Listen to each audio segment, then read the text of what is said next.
Good afternoon, everyone. Gives me great pleasure to welcome all of you to a special keynote lecture that we have organized today that serves multiple purposes. First of all, as you know, this year we slightly changed the format of our Martin Luther King Day celebrations. Rather than having an event that focuses on one day, we thought, for a variety of reasons, based on input from many of you around campus, that we will preserve the best practices of the past, but at the same time spread it over a period of a few weeks so that we not only have an opportunity to celebrate the single day of the year, which is a national holiday, but also, more importantly, the message behind the day itself through a series of activities. So we had the poetry competition for students, not just from here, but around town. We have an important lecture today and other activities on campus. So one of the purposes of today's keynote event is to, as part of our weeks-long or month-long celebration of the legacy of Dr. Martin Luther King Jr., to have this keynote lecture. The other purpose is because of the particular individual we were able to attract as a speaker today, we thought it would be extremely appropriate to combine it at the same time with the Simon Initiative Distinguished Lecture. And as a result, today's event is both Martin Luther King Day celebration and Simon Initiative Distinguished Lecture. As you know, access to higher education is a requirement for career in almost any field today in the global economy. And it doesn't matter whether you are a STEM, science, technology, and engineering and mathematics major, or a citizen who pursues any other profession, or you are just a person who doesn't have any other profession. As a global citizen, the 21st century, you have no choice but to intersect with technology, whether you like it or not. And the 21st century is going to be a century that defines that intersection between technology and the human condition, but more so than any other century. And one of the things we are very fortunate about at Carnegie Mellon is our excellence at that intersection of technology and human condition. And that's going to mean that we have at least a critical mass of citizens in every country, and I'm talking here in particular about the US, who are technologically and scientifically savvy, but who also have an appreciation for the bigger picture and the human condition. Unfortunately, for too many young people, especially from America's disadvantaged communities, especially people of color, college still remains out of reach.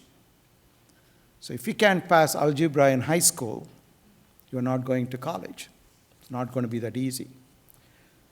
Equally, if you look around the country, more and more young girls, age 17 and 18, excel in high school. I don't know what the numbers are today. At least a few years ago, I used to know these numbers by heart. As of that date, more than 70% of the valedictorians in American high schools, both public and private, were girls. And that fraction is increasing. And yet, a large fraction of them don't enter these STEM fields because of a variety of highly complex set of factors. And those play into the STEM pipeline for the country. So graduating from high school with realistic expectation of continuing one's education is not the norm for many who come from underprivileged backgrounds. Dr. King's vision of equal social opportunity for all is thus profoundly linked to the goals of many things we do. It's a national need, and equally, it's one of the things that we aspire to achieve through initiatives such as the Simon Initiative at Carnegie Mellon, where you have access to information, access to technology that amplifies your outcome for learning, no matter where you reside and no matter how underprivileged a background you may come from. Our guest today has devoted his life to making Dr. King's vision a reality in higher education. My good friend, Dr. Freeman Hrabowski, has for the past 22 years served as president of the University of Maryland, Baltimore County, which is a public university campus in an impoverished inner city. His students arrive on his campus with wide variations in how ready they are for university studies, especially in areas such as math and science. Yet UMBC today graduates more African American students who go on to achieve PhDs in STEM fields or joint M.D. Ph.D.s than any other university in the US. Freeman and his staff have accomplished this with a multifaceted approach that has great implications for the design of higher education, not just for minority students, but for all. Freeman has a number of distinguished honors to his credit. I won't mention all of them. You can find them online. I'll just mention a few. He's been nationally recognized for many of his remarkable achievements, especially in impacting higher education for underrepresented minority students. He has received the Academic Leadership Award from the Carnegie Corporation of New York. In 2012, he received a Heinz Award from CMU trustee, Mrs. Teresa Heinz, and the Heinz Family Foundation. President Obama named him to chair the President's Advisory Commission on Educational Excellence for African Americans. I had the personal opportunity and pleasure of knowing Freeman while I was director of the National Science Foundation. He visited me on a number of occasions at NSF, and I also had the opportunity to visit him and be a commencement speaker in 2012 for the undergraduate class of University of Maryland, Baltimore County. And I have to say, I'm also, he claims, an alumnus of UMBC. I have an unearned and undeserved degree from his university. He was an inspiring advisor to many of the programs that we offer at the National Science Foundation, especially targeted for underrepresented groups. I was telling our student group at lunch today that the National Science Foundation spends about $1 billion a year on targeted STEM programs for underrepresented groups in the country. That's about 1/3 of what the entire federal government spends on targeted STEM programs. So please join me in welcoming Dr. Freeman Hrabowski to Carnegie Mellon to speak about Dr. King's dream and the American University today. Thank you. Thank you so much. Thank you. Thank you. Thank you. Thank you very much. Thank you very, very much, Subra. I really appreciate that. I am delighted to be here. I am taking this as my opportunity to forgive Carnegie Mellon University, because for years I have always said that this institution, wonderful as it is, stole my math chair, Jim Greenberg, to be the math chair here. And as hard a man as Jim Greenberg was, we loved him, all right? And we've always been very proud that he moved from UMBC to Carnegie Mellon. And we've taken great pleasure in seeing students come here and have very good experiences. I was delighted to have one of them at lunch today, Nate, who is a PhD student in mechanical engineering. But we have a number of your graduates who are on the faculty at my institution. And I wanted to read to you an ad in the most recent issue of the Museum of Mathematics, of the National Museum of Mathematics. It says, "Come see the New York premiere of a provocative new play explaining how and whether mathematics can inspire or be inspired by the arts and humanities. Watch the fireworks fly as fractals interact with Shakespeare."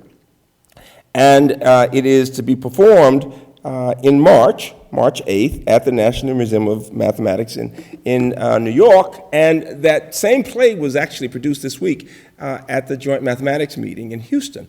And there's an incredible blog about it. If you get a chance, look at the blog. Well, the reason I bring it up is that the two people who wrote the production are UMBC graduates, Manil Suri in mathematics and Michelle Osherow in literature. Michelle works also with the Folgers Museum in Washington. And Manil, a fascinating mathematician, has actually had 3 best-selling novels in the past 10 years. The Age of Vishnu, The Death of Vishnu, The Age of Shiva, and The City of Devi. They're both Carnegie Mellon graduates, and they take great pride. And when I mentioned this to colleagues last night, they were saying, that's the kind of thing we do, the idea of interdisciplinary. However, it's not often that you hear about the mathematics of being human. And the production comes as a result of their very difficult conversation some years ago to produce a freshman seminar for students in the humanities and in the STEM disciplines, where you bring students together to talk about cross-disciplinarity. And interestingly enough, that seminar went so well that there is a 3-part series that was in the Chronicle of Higher Education. We got a lot of people coming to look at it. And finally, that went so well that they did this play. So if you get a chance, look at the blog, and it may intrigue you, and you may want to invite them here, since we can both claim them, UMBC and Carnegie Mellon. But we have a lot of people from your campus who are now on our campus, from the arts and imaging and digital arts, all the way over to mathematics and computer science. I begin with poetry. William Carlos Williams once said that it's difficult to find news in poetry, and yet men die miserably every day because of a lack of what is found there. It was our beloved and late now Maya Angelou who said to this country more than 20 years ago at a presidential inauguration, "Lift up your eyes upon this day breaking for you. Give birth again to the dream.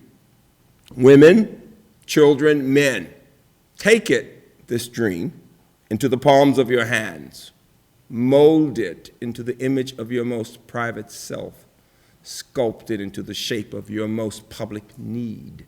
Here on the pulse of this new day, you may have the grace to look up and out and into your sister's eyes and into your brother's face and say simply, very simply with hope, good morning." Good afternoon to Carnegie Mellon. Good afternoon. Good afternoon. Give Maya Angelou a hand for poetry, would you please?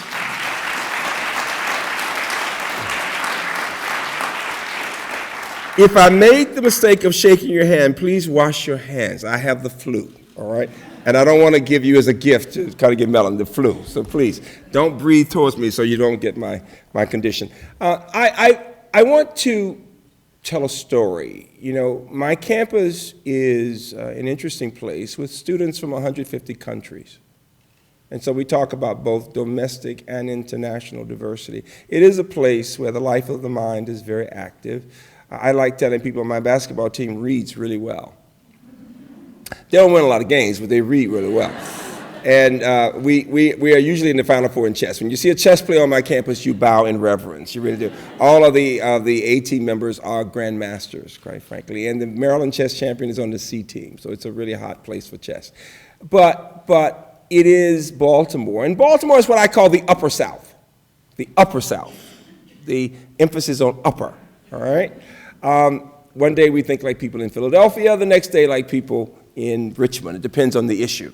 Now, we would call you the North, Pittsburgh, all right? But I grew up in the Deep South, in a place that was called, quite frankly, the Pittsburgh of the South, Birmingham, Alabama, because of the steel industry. And in the Deep South, we tell stories. Now, how many of you are old enough to have seen the movie with Dolly Parton's Steel Magnolias? Right. You know, at some point in the middle of the movie, somebody's in the beauty parlor and they're telling a big lie, and all the cosmetologists are looking at each other saying, yeah, right. And the person leaves and Dolly says, there's a story there. Well, the fact is that everyone has a story. Each of us has a story. And our stories, in many ways, shape our thinking about who we are. And my story is intertwined with that of the civil rights movement and with Dr. King. I was sitting in the back of church in the middle of a week and not wanting to be there. What kid wants to be in church in the middle of the week? And my parents had bribed me into being there with the two things I loved most, eating and mathematics. I was getting smarter and fatter all the time. And I was eating some M&Ms, the kind with the peanuts, the good kind, right? And doing this math problem, and I was 12. And all of a sudden the man said, and if the children participate in this peaceful protest, all of America will understand that even our babies know the difference between right and wrong and want a better education. And I looked up because my first thought was, God, I'd be able to get rid of these hand-me-down books. We were given the hand-me-down books from white kids once they had used them for years and years. They put brown paper bag on the paper on them to try to, and we'd peel it back and you'd see it. They were raggedy books from white schools. And when my parents wanted to buy my own books, they were told you can't do that because then the kid will think he's better than other children. And so if you can imagine the psychological effect on children realizing they were not considered good enough to get their own books, but could only get those that were handed down from white children. It was an awful experience. And this man was saying to us, perhaps this wouldn't have to be the case. Perhaps kids could go to the best schools. We had some great black teachers, but we didn't have the resources. And I said, who is that guy? And they said, of course, his name was Dr. Martin King.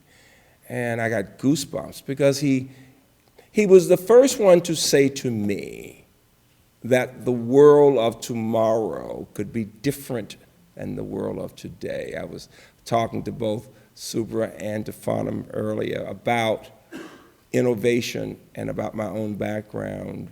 And what I will say to you is that the challenge we face in America, particularly as we think about innovation, I would say in education and the American university, is to believe ourselves and then help our students believe that we can be empowered to make the world better for people than it is today, that things don't have to remain just as they are.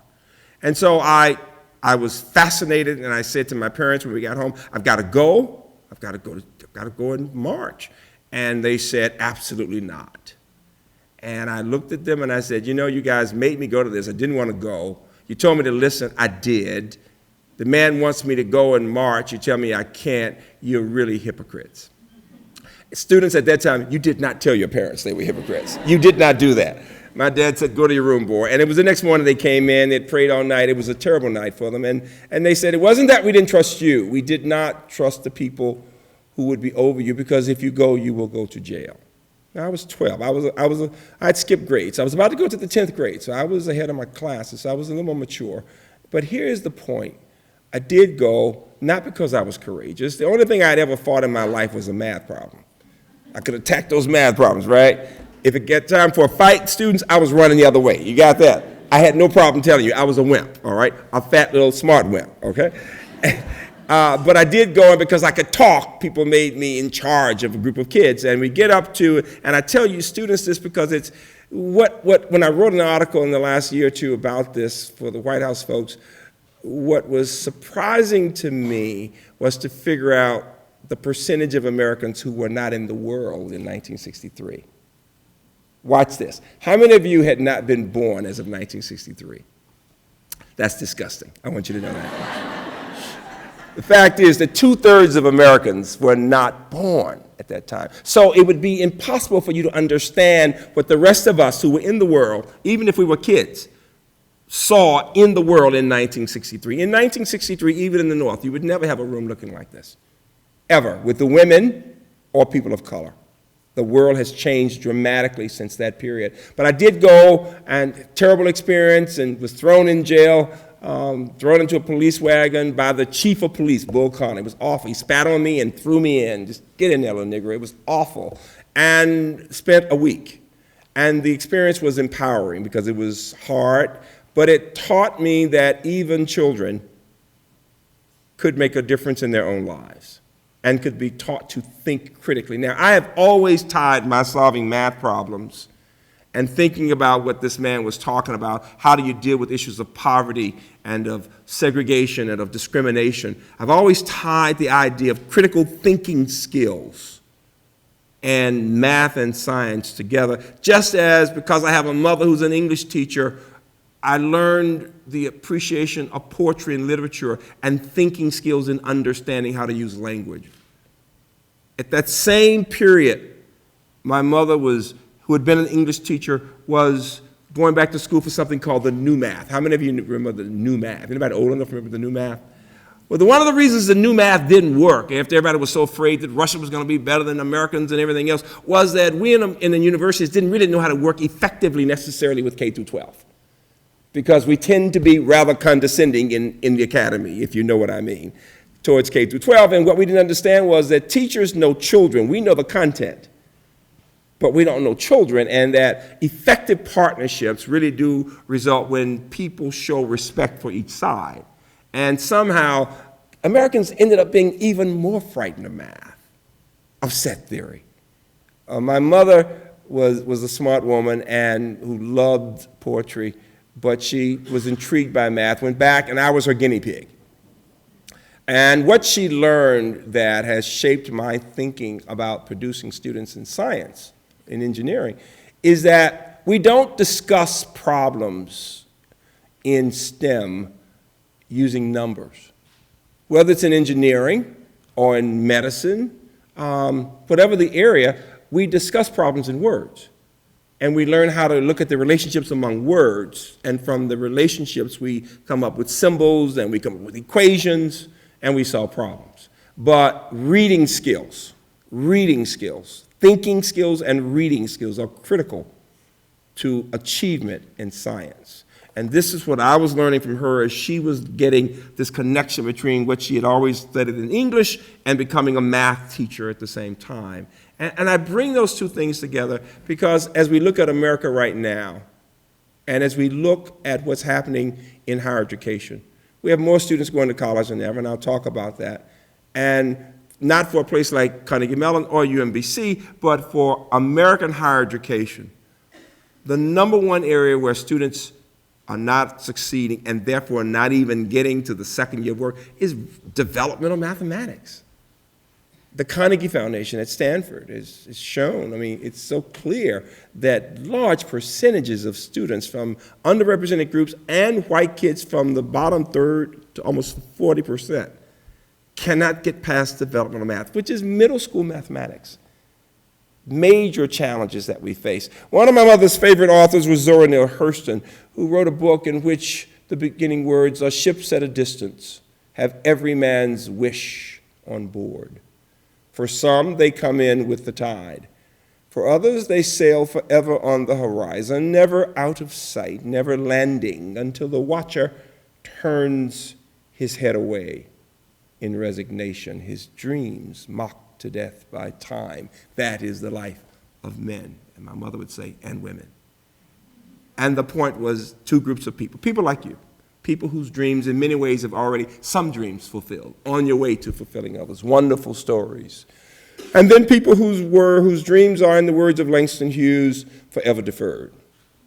Hurston's point, my mother's point, was this: the difference between those dreams being fulfilled and dreams not being fulfilled is often education. Where would anybody in the room be if he or she had not received the level of education that you're getting right now?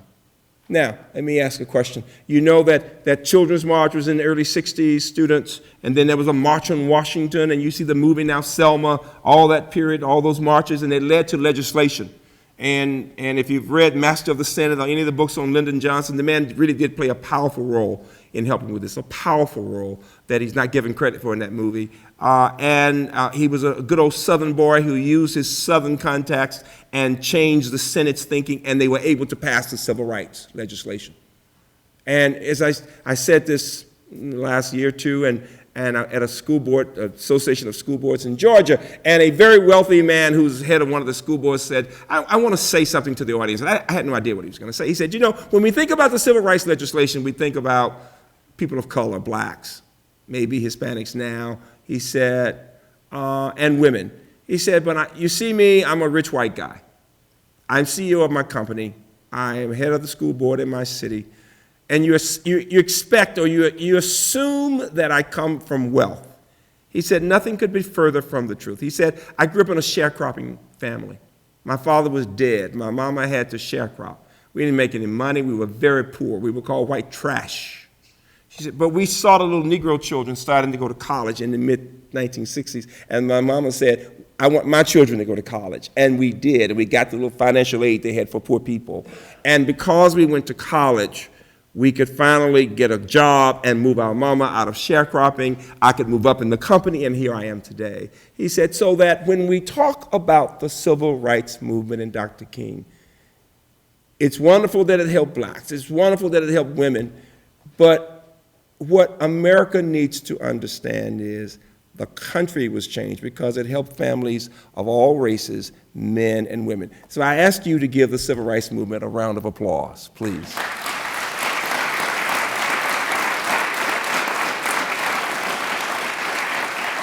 Now, here's my question.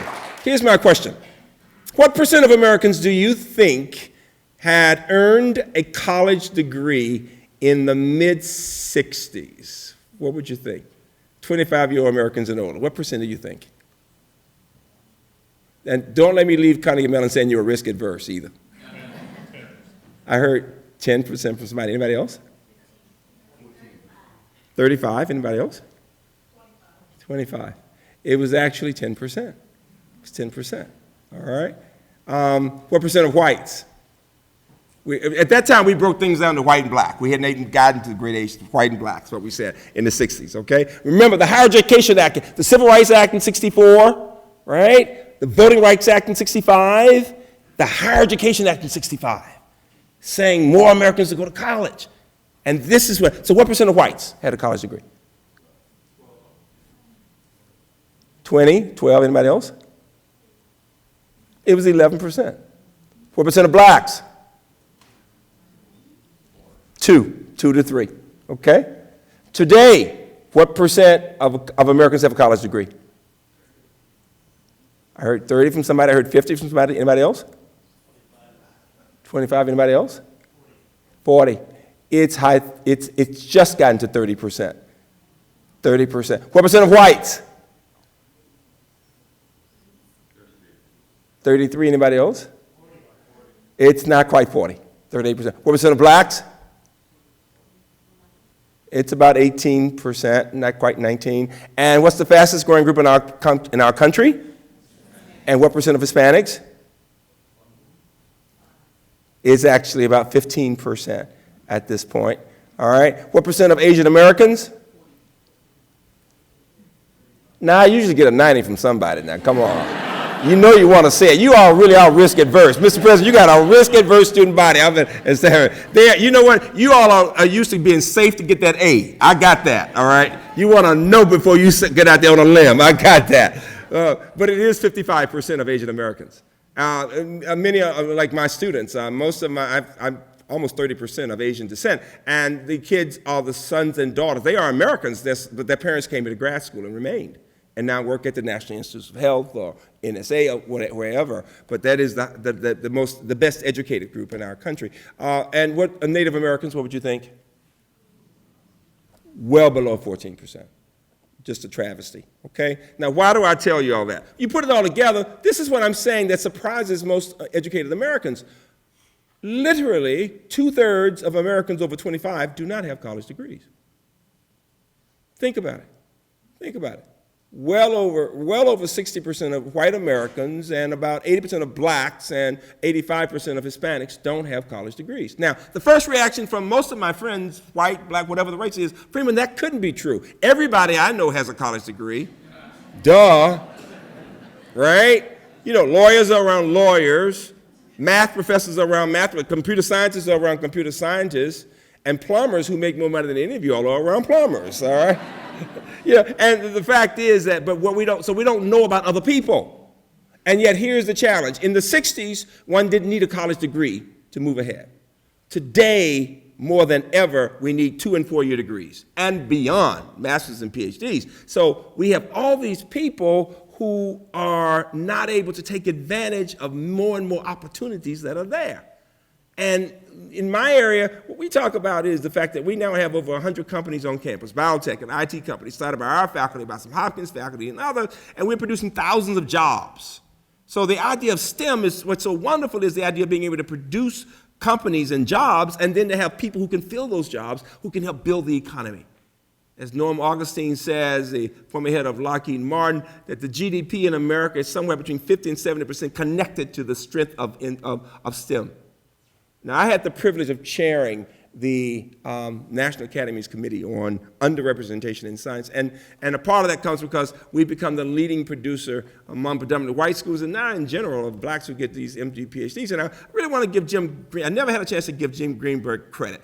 We had never thought I'd do this, Jim. We had a great grant and funding from a private person, and Jim kept telling me about NSF money that was available, and I hadn't gotten a chance to get down there, and he came in and almost cursed me out, get your butt down there and get some of that money. It was really great, and it did lead to much more federal funding. So would you give Jim Greenberg a hand for me? I really appreciate that.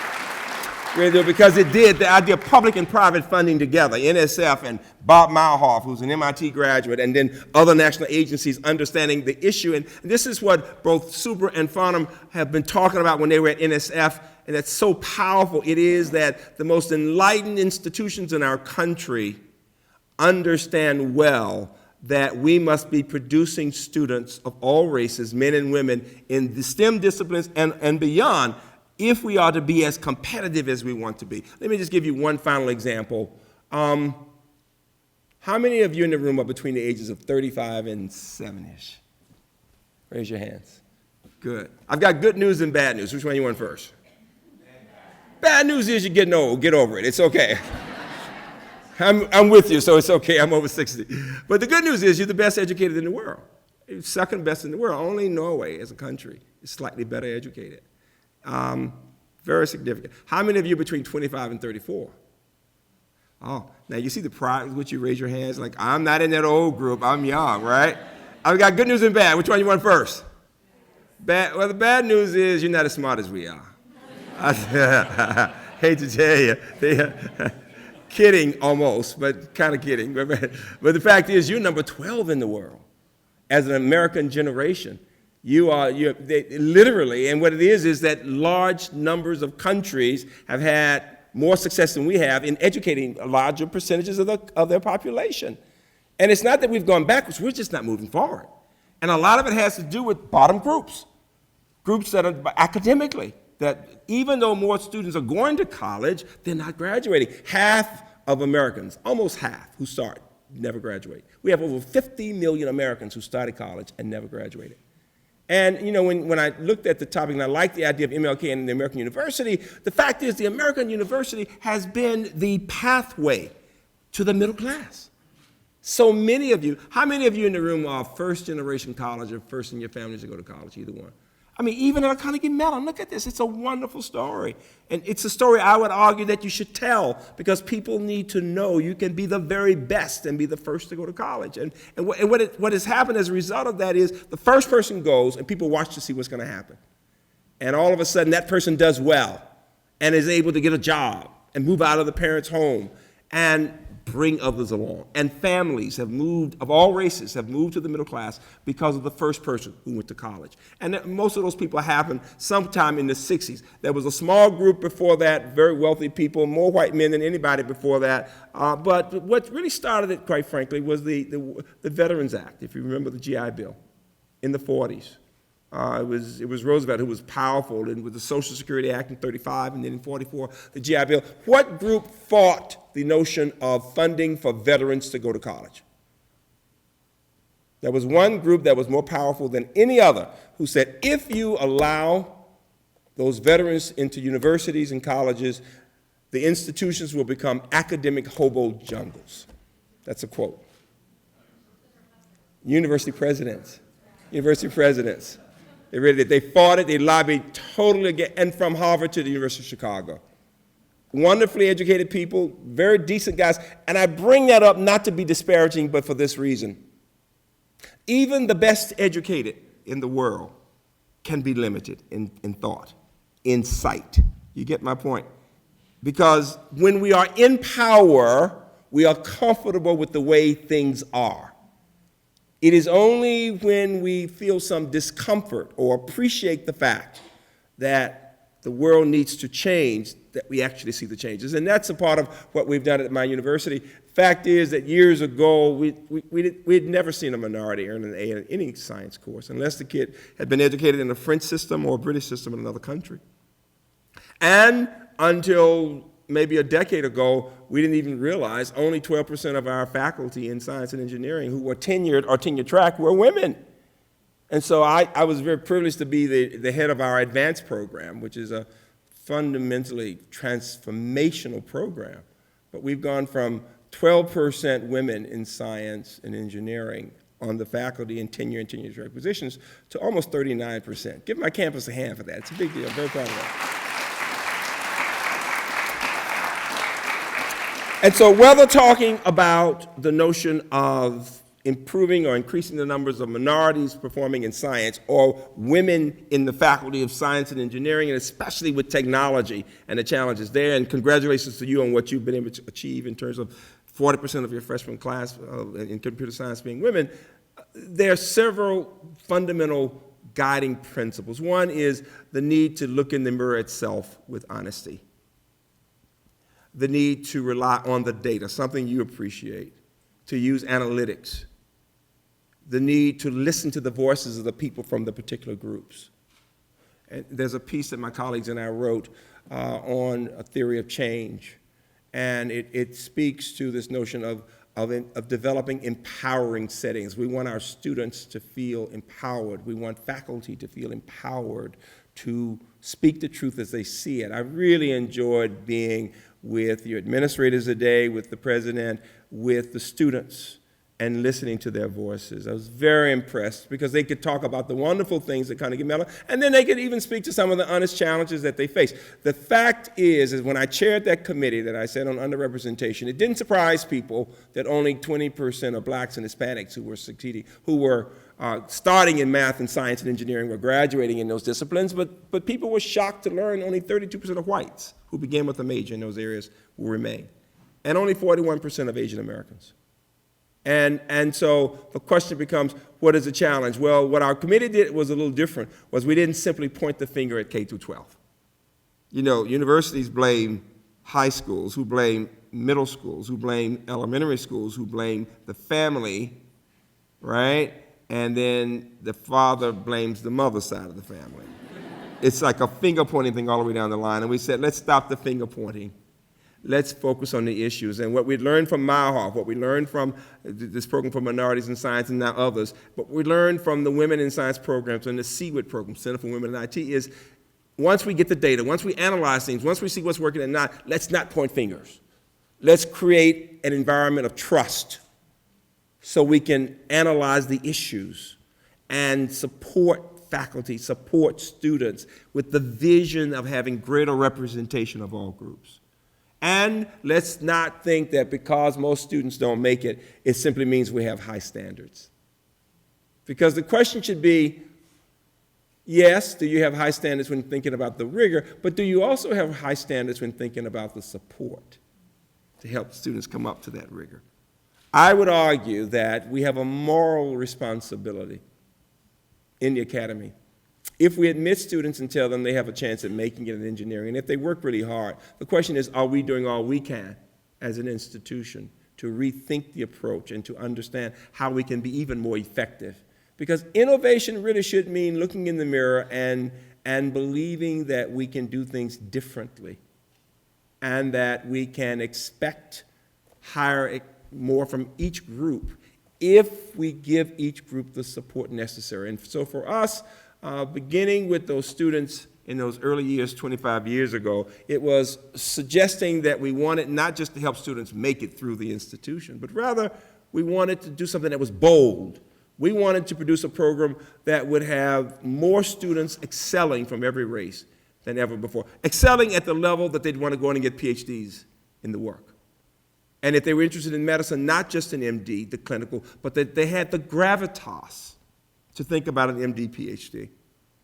And so what has been amazing is to see our students going on to Harvard and Stanford to get these MD Ph.D.s or to become the first this and first that at Michigan to other kinds of places in computer science, and to see these students empowered to believe they can change the world. Of all the things I learned during the civil rights movement, developing a sense of self and being taught to believe in self and to understand that I could not afford to allow anyone else to define who I am. Those things were more important than any others. And whether talking about success in STEM or strength in the humanities, the social sciences, the real question for the American university is how do we reach out to students who are different, whether they are students with disabilities, students from low-income backgrounds, students from different kinds of socioeconomic situations, all kinds of differences. How do we create a culture in the spirit and dream of Dr. King that welcomes those students, embraces their differences, expects the most, both from them and from ourselves? You know, I'll never forget when we had the first student earn an A in an upper-level science course before our Mauhoff program. I'm going to stop because I want to have questions. Before our Mauhoff program, we had never seen a black earn an A in any upper-level science course. Now, I go to many universities, unless that black had been educated in another country. But if the kid was from Baltimore or New York, just hadn't happened, not in the quantitative area. I'll never forget when we finally got an A in genetics, which was really sensitive. And we were having pizza, and I came in, and all the kids were there. This was 20-some years ago. And I said, we got an A in genetics. And all the guys from the science and tech schools just knew they had gotten an A. They were getting ready to get up and take their bow. And I called the name of a young woman from a little country school, Snow Hill, Alabama, and Snow Hill, Maryland, right? And when I called her name, she gasped and she started crying. And all of a sudden I looked around and all these kids were applauding, got to their feet, standing ovation. It was like a basketball game. It was incredible. The women were crying because they felt so good for her. The guys were crying because they hadn't gotten it, you know. But they were all crying, all right? They were all crying, all right? Made me cry. But what was so amazing about it was they were looking at this young woman and thinking, my God, you can get an A in genetics and look like her. You can be black. You can be a woman. And it was a transformational moment. It was like breaking a barrier. Because since that time, we've had A's in courses from analytical chemistry, you name the course, data structures, all kinds of courses. And some of those kids now are on the faculties of Duke and Harvard and Stanford. It is the dream in one's hands, being able to believe it's possible. I want you to think about this fact, Carnegie Mellon. You're one of the most prestigious places in the world. You produce some of the best leaders in the world. I think you have an enormous chance, an opportunity to take your brand and your goodwill and your brain power and your wonderful emphasis on science of learning and use it to figure out one of the hardest problems that Du Bois talked about at the turn of the century, this challenge of race and poverty and excellence. You can become a leader in the world in producing students from these underrepresented groups who will then transform the world. Carnegie Mellon, I challenge you to watch your thoughts, they become your words. Watch your words, they become your actions. Watch your actions, they become your habits. Watch your habits, they become your character. I tell my students, your character has everything to do with who you are, not only when people can see you, but what will you do when you don't think anybody's watching? So thoughts become words. Words become actions. Actions become habits. Habits become character. Watch your character, it becomes your destiny. Dreams and values. Carnegie Mellon, you are so special, and you can be even better. Thank you all very much.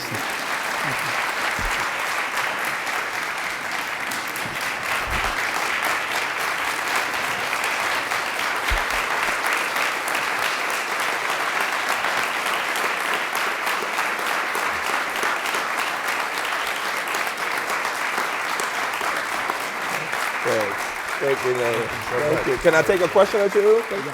Great. Okay, great.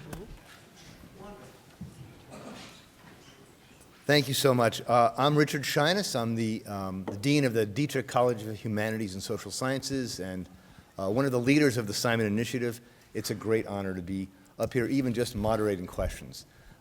So we'll take about 20 minutes of questions. There are people on each side of the aisle that have microphones. So if I call on you, please wait for the mic to arrive, stand up, give us a brief idea of who you are, and then ask your question. So I'll just ask the first brief question. Can you come back next week? So questions, please. And I will say, and I said to the president and the Farnham and to Super that I really am looking forward to building on some of the initiatives we've had with you already. I really am honored to be here and look forward to building that partnership the same way we did at NSF. I really am. And I have a mentee in the room somewhere, and before she leaves, she must, because I tried to recruit her to the UMBC, but she came here instead. Her name is Sam Lind, and she's got to be here somewhere. And wherever she is, so when this is over, you'll get, her mother's a VP on my campus. Give her a hand, would you? That's Sam right there. And the reason I tell you this is she's having a great experience. I've heard that, so I've been learning through her mother about this place, all right? So make sure you see me after this, okay? All right. Go ahead. Kathy. Thank you so much for your talk. You talked to us several times about the Meyerhoff program. I'm wondering if you could tell us a bit more about that. I'd be delighted to. And I'm going to tell you that I want you to, when you get a chance, go and there's a 60 minutes piece written. They followed me and colleagues around for 11 months for a 15-minute segment. Can you imagine? And it was like really answering questions at a dissertation. Everything we claimed, they made us prove to them, right? How do you know that? It was wonderful. But it is a program designed first it was started for African Americans and actually for black males because they're at the bottom of any group. And then we moved to women the next year. And the only reason we had only men was because the guy who started the program had just funded a program at Goucher for women, and he wanted to do this for males. And when I said, no, we want women in the program, he said, well, it's my ball, in essence, right? But it was good that we did it because it gave us a chance to think about those issues. And the purpose was to help more kids succeed in science and engineering. And we decided to use the notion of Jim Collins about being bold and hairy in our goal setting, not simply to help kids get through, but rather to help students excel, to be so good that they would want to go on to grad school and get PhDs and become professors and researchers. And we started small with 19 kids. And every year, we only had money for 20, 25 kids or so. And after a few years, there was a study looking at the number of biochemistry majors in the country. And that particular year, there was 67 black bachelor's recipients in biochemistry. 22 came from UMBC, a third in the nation. And they all went on to grad school, and in some cases, med school. But we have emphasized the PhD as being really the work that we need. We need physicians, but we need people who are going to study the problems. And so one of our Howard Hughes investigator, Mike Summers in biochemistry, has been one of the leading supporters of that program and probably produces more blacks and many women who will go on to get PhDs in science, including sending people onto the faculty at Harvard, quite frankly. But he gives a talk to the parents of high-achieving minority kids, black and Hispanic now, about health disparities and how proportionately higher you're going to have in diabetes and high blood pressure and in all these diseases, quite frankly, where you've got many more proportionately women and people of color who are not succeeding health-wise. And his question is this: if you don't have scientists from those populations studying those diseases, who's going to do it? So the Meyerhoff is about producing people who become leaders in research, whether in computer science or in biochemistry. And it's worked so well that now at least a third of the program will be white students who want that same model. Well, the model has worked so well at UMBC, of building community, of faculty supporting the research, of getting students involved in the research very early in their freshman year, and of talking about grad school from the beginning, and of solving problems, real problems, on our campus, at Hopkins, and at the Maryland Medical School, those all three, we have now used that model to transform what we do throughout the campus, not just in science, but in scholars programs across other disciplines. But the Meyerhoff has worked so well that right now both Chapel Hill and Penn State are replicating the program with big grant from Howard Hughes. Mm-hmm. Yes. Yeah, Freeman, that program has been going for about 22, 23 years now. Since '89. 89, right? Mm-hmm. How does UMBC stack up in terms of whatever statistical measure Right. you want to use with College Park and with the whole system? Yes, yes. I mean, you have the title, you're an honors Right, university. right. Is that well earned? Oh, better than well Better. earned. But I'll be glad to tell you, Jim. Jim and I fought all the time, by the way. You should know this. But he's excellent. As I said, I chaired the committee on underrepresentation. So there's a list for top 25 institutions in producing blacks who go on to get PhDs in STEM, and one for Hispanics. So let me just go. And so our strength has been with the African American population in terms of minorities, and with students in general, and a lot of Asian American students. We are now increasing the numbers of Hispanics. But in terms of blacks, we're the only predominantly white university in the top 10 in producing blacks who get PhDs. Everybody else is in the top 10 is an HBCU still, you see. MIT's on that top 25 list, though. We're about number 6. But that was up to 12. With the new data, we actually would be number 1. We're ahead of everybody in M.D. Ph.D.s for sure already. In the life sciences, we're number 1. We're in the top 10 in technology areas. In engineering, MIT is there, NC State is there. College Park is only there in the social sciences. They have not done it in the sciences. And my alma mater is there in the life sciences, Illinois. My graduate alma mater, we've worked with them. From some of you know Nancy Cantor, and I worked well together for years on the advanced program and other things. But they've done well, and they're the only other predominantly white university, Urbana-Champaign, go figure, right? I'm really proud of them. They really have made a commitment to that. And what I've said to your president and to Farnham and others is that I'd like to see Carnegie Mellon on the list for African Americans, on the list for Hispanics. If you get, let me just say this, if you are producing 5 or 6 blacks a year who are going on to get PhDs, you'd be in the top 25. You see what I mean? That's a step. You've got all these smart kids here. How do we help them to do well enough, and if you're good enough about it, they want to go and get, because once you get the first group and you can say you're in the top 25, you can recruit so many more who will want to come. It's getting that first level of success, and that's what it is. So no, at this point, we lead the country, so this is why so many people are coming to look at the model we've developed. Yes,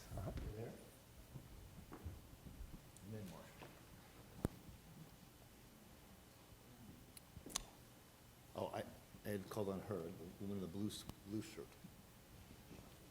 While somebody's getting the mic, let me just give you one other example. If you get a chance, look at our choice program, which is not in STEM, but when we talk about MLK and the American University, the question is, what are we doing for those who are at the bottom, the least? For the same amount of time we've had Meyerhoff since '89, we've had the choice program for children who are first-time offenders. And this is a program to keep kids from going to jail, kids between 8 and 15 years old. These are kids of all races, heavily minority, but not all, a lot of poor white kids, mainly boys, and we supervise them 24 hours a day, 7 days a week. We make sure they're up in the morning, in school during the day. We bring them on campus in the evenings. We tutor, we mentor, we take them home. We make sure they stay at home at night. Why? The mother is not there. Usually she's working, or in other cases, she's on drugs. So my middle-class campus right there at the airport is really working. My students of all races are working with these children to keep them safe. And until last year, we had never lost a kid. Last year, we had 5 kids killed. One of my best little boys, 14 years old, was in his bed asleep. They came in, put the gun here, and just killed him because his father had testified in the case. Why is it important for a middle-class place, for places to know? Because this is a part of America's issues. You get what I mean? It's not just other countries. And while we need to deal with issues involving police justice and all of that, 90+% of black children, Hispanic children, boys who are killed by each other. And we've not talked about those issues. We need to deal with justice issues, yeah, but we have to deal with the fundamental challenges in our communities. And I'm saying years from now, when people look back at the American university, they're going to say, where were you? When all these problems are going on, with all this brain power, where were you? So we're out there, in there, getting our hands immersed in that stuff, because it is what children go through. Somebody else, Hi, I'm Kaval. I'm a freshman here at CMU. And I wanted to, first of all, thank you so much for your talk. And I wanted to ask you, if you saw the State of the Union with President Obama talking about, his idea with community college being free for 2 years. Yes. I want to know what your thoughts are on that, because the cost of college is, of course, so high and increases every year. So I would imagine that if you go into an impoverished community and you say, I'd like to inspire your children to go to college and the cost is so high, would it not be a better intermediate step to instead propose community college or something kind of a step below, working up to that step? It's a very good question. If you look at the White House webpage or whatever, I was actually there at the White House giving a talk with the governor of Tennessee in the last month. The president's idea comes from what Tennessee has been able to do. The governor, who's Republican, has actually implemented such a program so that children, young people, can have free, the costs covered for tuition. And it does have a lot of merit, really does.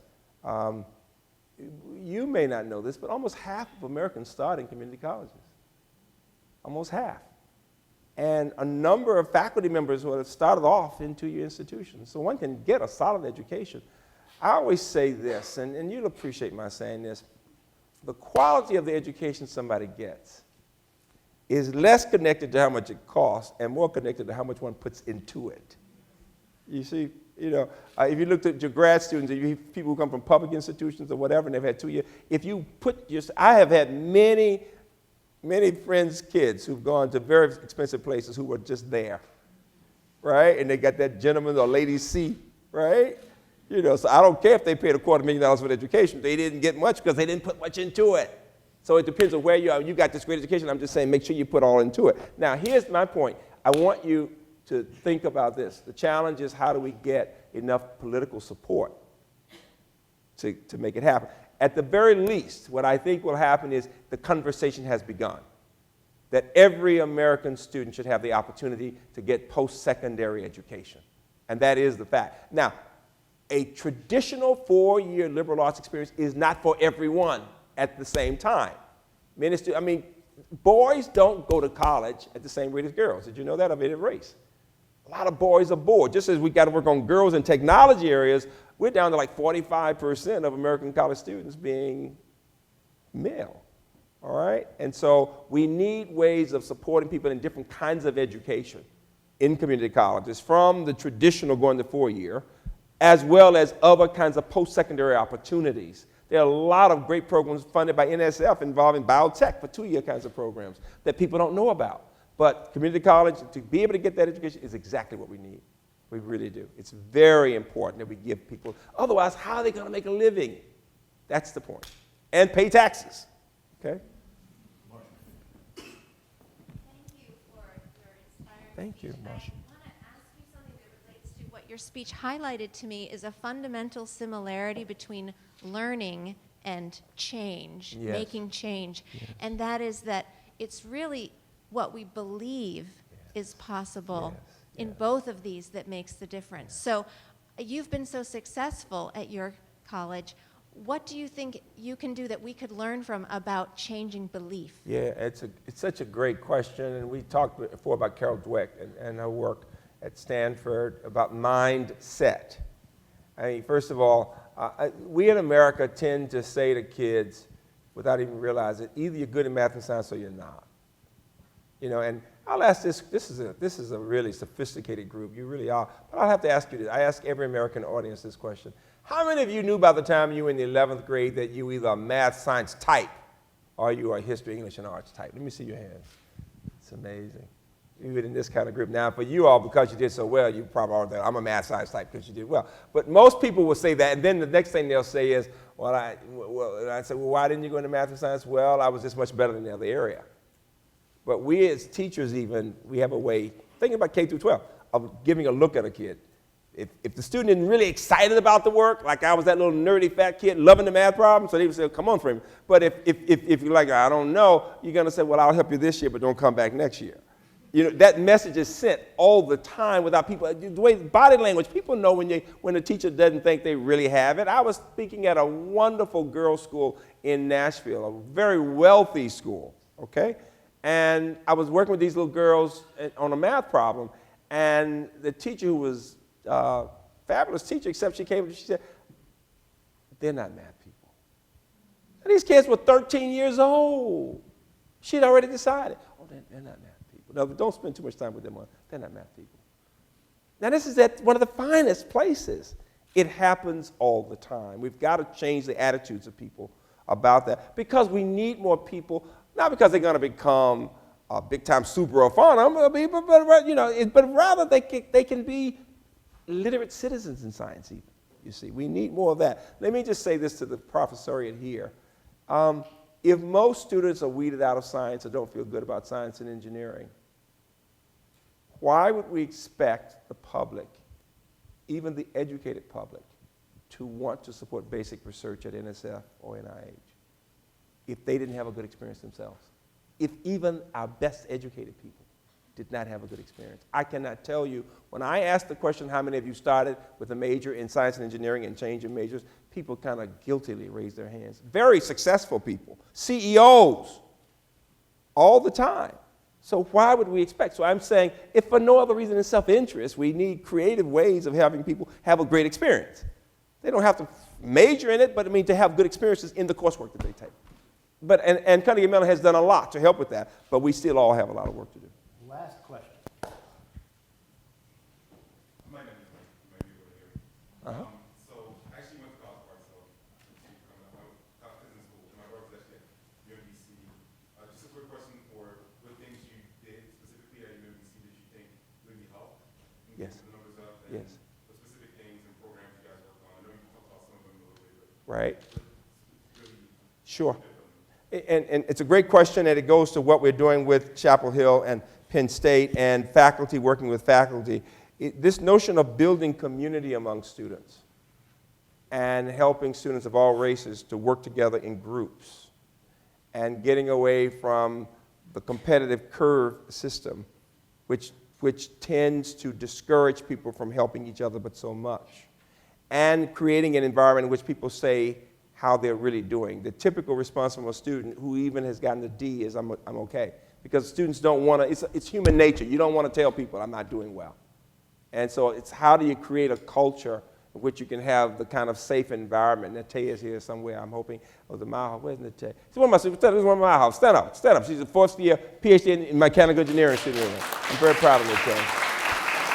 I'm very proud of her. And to Carnegie Mellon's credit, came here as a high school kid from Maryland and had a good experience.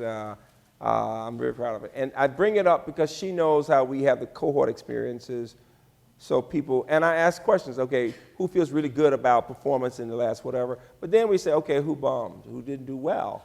And to have an environment when people say, this is really not going well.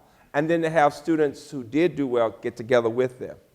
I mean, creating that culture where people learn to say what they need help with early, and then others who say, let me work with you and make sure you can make it, makes a difference. And for us, every group is somewhat responsible for the group right below it. So the first Mile House, everybody, were called M1s. I didn't like that. I said it was a gun, okay? That was that male group, of course, right? I said, why don't you call yourself MS1s, Mile House Scholars 1? They said, that's a disease. We'd rather be a gun than a disease. So they won out, all right? Then they got up to M16s, all right? Now they're like M34s. But every group, M1s took care of M2s, who took care of M3s, all the way. You were M what? M18. You see what I'm saying? So every cohort. Now we do the same thing with the Center for Women in IT. They have cohorts. And in every one of our programs across the campus, people are responsible for some people who are younger. And there's the point I'm making. Having a sense of responsibility for people beyond oneself is a part of I think, of a dream of what we in America should be thinking about, because the key is this: you're going to be the leaders in the world. And if you've only learned how to take care of self, what happens to everybody else? And so the message that I leave you with is this, that as a student, you want the opportunity, yes, to excel, to understand how important hard work is, how important it is to ask good questions, how important it is to connect with people and to know your faculty well, and to dream big about what you can do in the world. And you want the opportunity to look at people who are not doing as well. You've got a lot of freshmen right now who are feeling very ordinary. At my university and yours, there are kids who did not do well, who got A's in high school, and they got C's or D's here, or they're having a repeat course. I think you call it an R. Is that right? See, I learned about your R today, too. And they're feeling bad about it, and they don't want to tell anybody. And I'm saying that a part of what is needed is this creating a culture in which you take ownership of somebody else to give them that support. It makes all the difference in the world. I leave you with the notion that any progress really requires struggle. Some of you heard me say today that my wife and I are studying French. Since high school, we haven't done it, but we're doing it now as a kind of gift to ourselves, and it's romantic, right? So, ma fait mémoire, nous étudions le français parce que nous allons à Paris l'été prochain pour notre anniversaire de mariage. And one of the poems I've just learned is by Apollinaire, and one of the lines says, "La joie venait toujours après le pain." The joy comes only after the struggle. I challenge you, Carnegie Mellon, to struggle with the issues. You can achieve anything because you're just that good. Thank you all.